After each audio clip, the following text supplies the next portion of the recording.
simply, do you think that Netanyahu deserves to win or share in the Nobel Peace Prize for the Abraham Accords?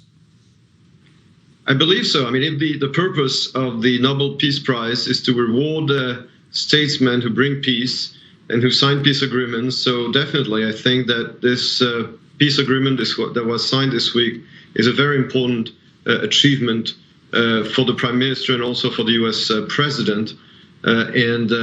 It is the first time in many years, I mean, since the peace agreement with Jordan in 1994, that a peace agreement is signed with two Arab countries, no less than two Arab countries between Israel and those two countries. So I think, yes, the Prime Minister definitely, I think, should be awarded the Peace Nobel Prize together with the U.S. President, and I think also the leaders of Bahrain and the United Arab Emirates.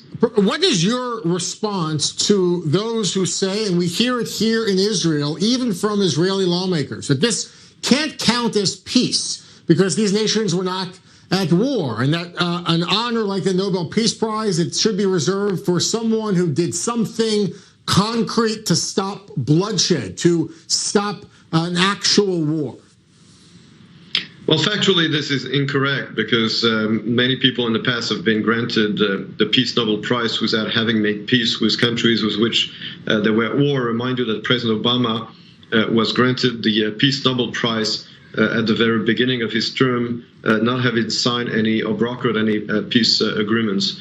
And in the past, Israel signed peace agreements with Egypt and with Jordan. Technically, we were at war with Jordan, but the last time Jordan and Israel had actually really fought against each other was during the 1967 Six-Day War. Another important point is that there's no requirement to be at war before. And the fact is that the UAE and Bahrain were, in fact, part of the economic war against Israel before that. And don't forget that after the Yom Kippur War, those countries were very much active in the oil embargo against Israel, in the boycott of Israel. So even though their tanks and our tanks never actually fought on the ground, but they were technically at war with Israel, they supported the boycott and the isolation of Israel, and therefore they left this confrontation with Israel and now have actual peace agreements. So it is a peace agreement, even though we were not technically at war. We had many disagreements, and as I said, those countries used to be part of the embargo, the oil embargo, and the boycott of Israel. What does this mean for Iran, seeing that the Gulf countries rapidly improving ties with Israel, letting Israeli planes fly over their airspace? What does it mean strategically vis-a-vis Iran?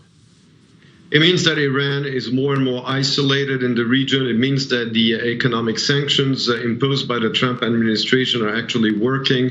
It means also that the Sunni states of the region actually see Iran and its nuclear program as the bigger threat to their security. And they also realize that Israel, being the most powerful country of the region, is their most reliable ally against Iran. So I think that Iran, but by the way, not only Iran, but also Turkey, which condemned those agreements, are more and more isolated in their policy of confrontation against Israel. Today, Israel has a de facto alliance and peace agreements with 4 Arab countries: Egypt, Jordan, the United Arab Emirates, and very soon with Bahrain. And this goes to show that Iran's imperialistic policy and its use of proxies throughout the Middle East is actually failing, and that a new alliance is actually emerging around Israel and Sunni states against Iran, and this is a welcome move. Dr. Emmanuel Navon, thank you so much for your analysis on these developments. Great to have you.